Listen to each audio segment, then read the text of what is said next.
இதன் மூலம் நம்மோடு கூட பேசுவாராக. எல்லாரும் கவனமாய் கவனிக்கும்படி அன்பாய் கேட்கிறேன். 111வது சங்கீதம், அதின் முதல் வசனம். அல்லேலூயா, செம்மையானவர்களுடைய சங்கத்திலும் சபையிலும் கர்த்தரை முழு இருதயத்தோடும் துதிப்பேன். சங்கீதக்காரன் இப்படியாக சொல்லுகிறார், நான் முழு இருதயத்தோடும் துதிப்பேன். நாம் கர்த்தரை எப்படி துதிக்க வேண்டும்? முழு இருதயத்தோடு. கொலோசியர் 3:24 சொல்லப்பட்டிருக்கிறது, எதை செய்தாலும் அதை மனுஷர்களுக்கு என்று செய்யாமல் கர்த்தருக்கென்று மனப்பூர்வமாய் செய்யுங்கள். அப்போ நம்ம என்ன செஞ்சாலும் எப்படி செய்ய வேண்டும்? மனப்பூர்வமாய் செய்ய வேண்டும். அப்போ கர்த்தரை துதிக்கிறது நாம் எப்படி துதிக்கணும்? மனப்பூர்வமாய், முழு இருதயத்தோடு அவர் மேல் அன்பு வைத்து அவரை நாம் துதிக்க வேண்டும். 2வது வசனம், கர்த்தரின் செய்கைகள் பெரியவைகள், அவைகளில் பிரியப்படுகிற எல்லாராலும் ஆராயப்படுகிறவைகளுமாய் இருக்கிறது. பாருங்க, ஆண்டவருடைய கிரியைகள் எப்படிப்பட்டதா இருக்கிறது? அது பெரியவைகளாய் இருக்கிறது. பாருங்க, இஸ்ரவேல் ஜனங்களை வனாந்திரத்திலே ஆண்டவர் நடத்தி கொண்டு வந்தார். பெரிய பெரிய காரியங்களை அவர் செய்தார். அவரில் பிரியப்படுகிறவர்கள் அதை ஆராயப்படுகிறவைகள் என்று எழுதப்பட்டிருக்கிறது. அப்போ ஆராயப்படுகிறவைகள் அப்படின்னா, இந்த செங்கடலை பிளந்தார், கண்மலை பிளந்தார், அதெல்லாம் ஆராய்ந்து பார்க்க முடியுமா? எப்படி அது பிளந்தது, எப்படி அது வழிவிட்டது என்று ஒருவராலும் கற்பனை செய்தே பார்க்க முடியாது. ஆண்டவருடைய கிரியைகள் எல்லாம் பெரியவைகள். ஏன்னா அது இயற்கைக்கு அப்பாற்பட்டதாய் இருக்கிறது. நம்முடைய மனுஷ சிந்தைகளுக்கு அது எட்டாததாய் இருக்கிறது. அவருடைய கிரியைகள், அவருடைய செய்கைகள் பெரியவைகளாய் இருக்கிறது. ஏன்? அது இயற்கைக்கு அப்பாற்பட்டதாய் இருக்கிறது. அது மனுஷ சிந்தைகளுக்கு எட்டாததாய் இருக்கிறது. 3ஆம் வசனம் பாருங்க, அதே போல் அவருடைய செயல் மகிமையும் மகத்துவம் உள்ளது, அவருடைய நீதி என்றென்றைக்கும் நிற்கும். அவருடைய செயல்கள் எல்லாம் எப்படிப்பட்டதாக இருக்கிறது? மகிமை நிறைந்ததாக இருக்கிறது, மகத்துவம் நிறைந்ததாக இருக்கிறது. 4வது வசனம் பாருங்க, அவர் தம்முடைய அதிசயமான செய்கைகளை நினைவு கூறும்படி செய்தார். கர்த்தர் இரக்கமும் மன உருக்கமும் உள்ளவர். எல்லாரும் சொல்லலாமா? கர்த்தர் இரக்கமும் மன உருக்கமும் உள்ளவர். நம்ம மேல் அவர் இரக்கமாக இருக்கிறாரா? இருக்கிறார். மனதுருக்கம் உள்ளவராய் இருக்கிறாரா? இருக்கிறார். அவர் இரக்கமாய் இருக்கிறதுனால தான் தேவன் நம்மை ஒவ்வொரு நாளும் அவர் போஷிக்கிறார், நம்மை காப்பாற்றுகிறார், நம்மை பாதுகாக்கிறார். நாம் சோர்ந்து போகிற போதெல்லாம் நம்மை தேற்றுகிறார். ஒரு தாயை போல நம்மை தேற்றுகிறார். ஒரு தகப்பனை போல நம்மை தோளில் சுமந்து அவர் பாதுகாத்து கொண்டிருக்கிறார். பாருங்க, மனதுருக்கம் உள்ள தேவன். அவர் மனதுருக்கம் உள்ளவராக இருக்கிறதுனால தான் நம்முடைய பாவங்களை எல்லாம் அவர் சுமந்து கொண்டார். தம்முடைய சொந்த குமாரனை இந்த உலகத்திற்கு அனுப்பினார். சிலுவையிலே நம்முடைய பாவங்களை எல்லாம் அவர் சுமந்து கொண்டார். ஏன் அப்படின்னா, நம்ம மேல் அவர் மனதுருக்கம் உள்ளவராக இருக்கிறார். சிலுவை பாடு எவ்வளவு கொடுமையானது என்பதை இயேசு கிறிஸ்து அறிந்திருக்கிறார். அதை விட மிக கொடுமையானது நரக ஆக்கினை. அந்த நரக ஆக்கினைக்கு தன்னுடைய பிள்ளைகள் போய்விடக்கூடாது என்பதற்காக அவர் மனதுருக்கம் உள்ள தேவனாய் நம்முடைய பாவங்களை எல்லாவற்றையும் அவரே என்ன செய்து கொண்டார்? சிலுவையில ஏற்றுக்கொண்டு நமக்காக இரத்தத்தை சிந்தி விலைக்கிரயமாக இரத்தத்தை கொடுத்து நம்மை மீட்டெடுத்திருக்கிறார். அவர் எவ்வளவு இரக்கமுள்ள தேவன், அவர் எவ்வளவு மனதுருக்கமுள்ள தேவன் இல்லையா? அப்படிப்பட்ட தேவனை நாம் ஆராதிக்கிறதற்கு நாம் எவ்வளவு பாக்கியம் பெற்றவர்கள். கர்த்தரை தெய்வமாக கொண்டிருக்கிற ஜனம் பாக்கியம் உள்ளது. பாருங்க, 5வது வசனம் சொல்லுகிறது, தமக்கு பயந்தவர்களுக்கு ஆகாரம் கொடுத்தார், தமது உடன்படிக்கை என்றென்றைக்கும் நினைப்பார். அவர் எப்படி இஸ்ரவேல் ஜனங்களுக்கு ஆகாரம் கொடுத்தார்? வனாந்திரத்தில் ஒன்றுமே இருக்காது. எப்படி ஆண்டவர் வனாந்திரத்தில் அவர்களுக்கு ஆகாரத்தை கொடுத்தார்? என்ன கொடுத்தார்? வனாந்திரத்தில் ஆகாரமாக மன்னாவை கொடுத்தார். பாருங்க, ஒவ்வொரு நாளும் அழகான மன்னாவை கொடுத்தார். அவர்கள் காடையை கேட்டார்கள், காடையை கொடுத்தார்.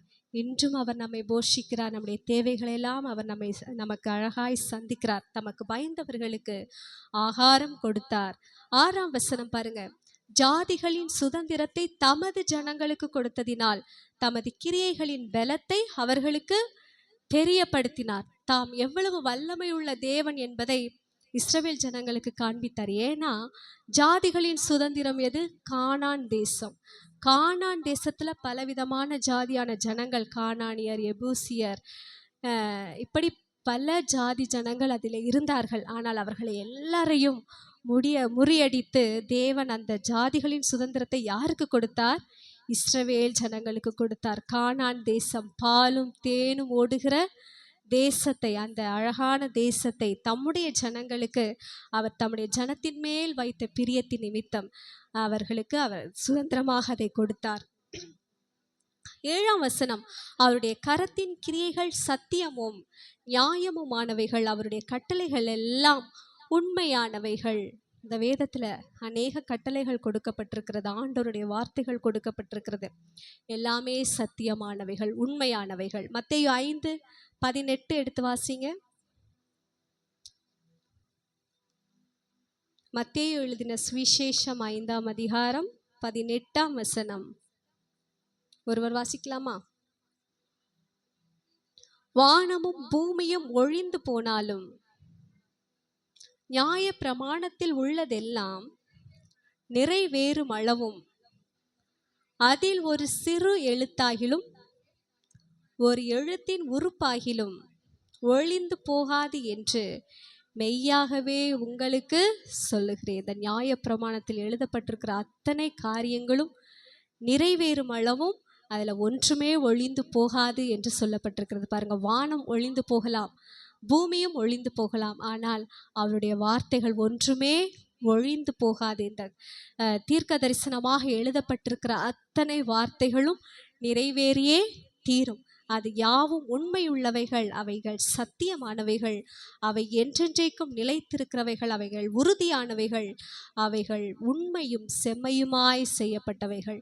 9ஆம் வசனத்தை வாசிக்கலாமா? 111:9, சங்கீதம் 111:9. அவர் தமது ஜனத்திற்கு மீட்பை அனுப்பி தமது உடன்படிக்கையை நித்திய உடன்படிக்கையாக கட்டளையிட்டார். அவருடைய நாமம் பரிசுத்தமும் பயங்கரமுமானது. பாருங்க, இஸ்ரவேல் ஜனங்களுக்கு தேவன் அநேக அற்புதங்களை செய்தார் இல்லையா? அதுல ரொம்ப பெஸ்டான அற்புதம் எதுன்னு நீங்க நினைக்கிறீங்க? என்னெல்லாம் செய்தார் இஸ்ரவேல் ஜனங்களுக்கு ஆண்டவர்? செங்கடலை பிளந்தார், கண்மலையை பிளந்தார், ஆகாரம் கொடுத்தார், அப்புறம் இப்படி அநேக வழியிலே அநேக அற்புதங்களை அவர்களுக்கு செய்தார். ஆனால் எல்லாவற்றை பார்க்கிலும் ரொம்ப ரொம்ப பெஸ்டானது எது தெரியுமா? இஸ்ரவேல் ஜனங்கள் யாரிடத்தில் அடிமைப்பட்டு இருந்தார்கள்? எகிப்தியர் தேசத்திலே பார்வோனுக்கு கீழே அடிமைப்பட்டவர்களாக இருந்தார்கள்.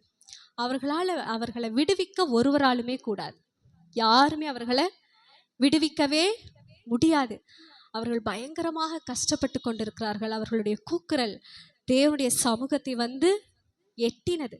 அப்பொழுது ஒரு மீட்பனை ஆண்டவர் தெரிந்தெடுக்கிறார். அதுதான் யாரு? மோசே. மோசே இப்படி ஒரு காரியம் நடக்கும் என்று நினைக்கவே இல்லை. முச்செடியின் நடுவிலே தோன்றி மோசையோடு பேசி மோசேயை ஆண்டவர் எங்கே அனுப்புகிறார்? எகிப்து தேசத்திற்கு அனுப்புகிறார்.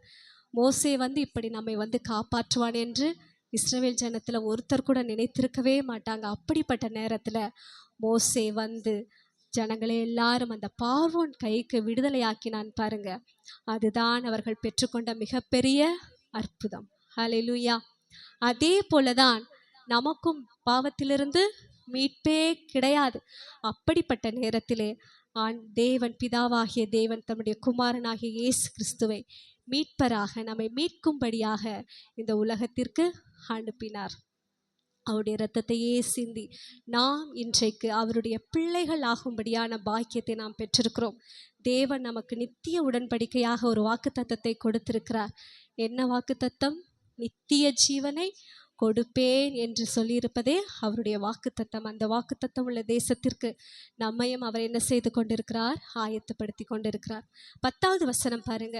கர்த்தருக்கு பயப்படுதலே ஞானத்தின் ஆரம்பம், அவருடைய கற்பனைகளின்படி செய்கிற யாவருக்கும் நற்புத்தி உண்டு, அவர் புகழ்ச்சி என்றென்றைக்கும் நிற்கும். கர்த்தருக்கு பயப்படுதலே ஞானத்தின் ஆரம்பம். இது எல்லாருக்குமே நன்றாக தெரிந்த வசனம். அப்ப கர்த்தருக்கு பயப்படுதல் அப்படின்னா என்ன? கர்த்தருக்கு கீழ்ப்படிதலே ஞானத்தின் ஆரம்பம். ஒரு மனுஷனுக்கு ஒரு ஒருவரை எப்படி ஞானவான் என்று சொல்லலாம் அப்படின்னா, அந்த மனிதன் தேவனுக்கு கீழ்ப்படுகிற ஒரு மனுஷனாக, தேவனுக்கு பயந்து வாழுகிற ஒரு மனுஷனாக இருந்தாதான் அவர் யாரு? ஞானவான். இந்த உலகத்துல ஞானவான்கள் என்று பலர் இருக்கலாம். ஆனா அவர்களெல்லாம் ஞானவான்கள் அல்ல அல்ல. யார்தான் ஞானவான்கள்?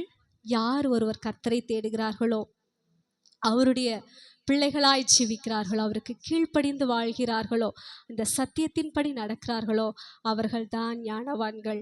அவர்களுக்கு தான் அவருடைய கற்பனைகளின்படி செய்கிற யாவருக்கும் நற்புத்தி உண்டு என்று சொல்லப்படும். நற்புத்தி அப்படின்னா அண்டர்ஸ்டாண்டிங். அவங்களுக்கு நல்ல ஒரு அண்டர்ஸ்டாண்டிங் இருக்கும் அப்படின்னு சொல்லி வேதம் சொல்லுகிறது.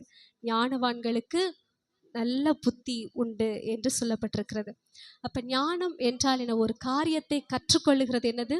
அறிவு, இல்லையா?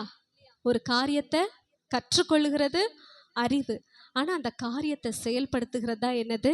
ஞானம். அப்படிப்பட்ட நல்ல ஞானத்தை கர்த்தர் தருகிறார். யார் ஒருவர் கர்த்தருக்கு கீழ்ப்படிந்து நடக்கிறார்களோ, பயந்து நடக்கிறார்களோ, அவர்கள் இந்த உலகத்திலே ஞானவான்களாய் இருக்கிறார்கள். ஆமென்.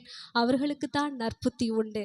அவர்களுடைய புகழ்ச்சி என்றென்றைக்கும் நிற்கும் என்று சொல்லப்பட்டிருக்கிறது. பாருங்க, இந்த சங்கீதத்தின் மூலம் நாம் அறிந்து கொள்ளுகிறதான காரியங்கள், கர்த்தர் நம்முடைய மீட்பர், அவர் இரக்கமுள்ள தேவன், அவர் மனதுருக்கம் உள்ள தேவன், அவருக்கு பயந்து ஜீவிக்கிறவர்களுக்கு அவர் ஞானத்தை கொடுக்கிறார், நற்புத்தியை கொடுக்கிறார். இந்த வார்த்தைகளின் படியே கர்த்தர் நம்மை நடத்துவாராக. கர்த்தர் நல்லவர்.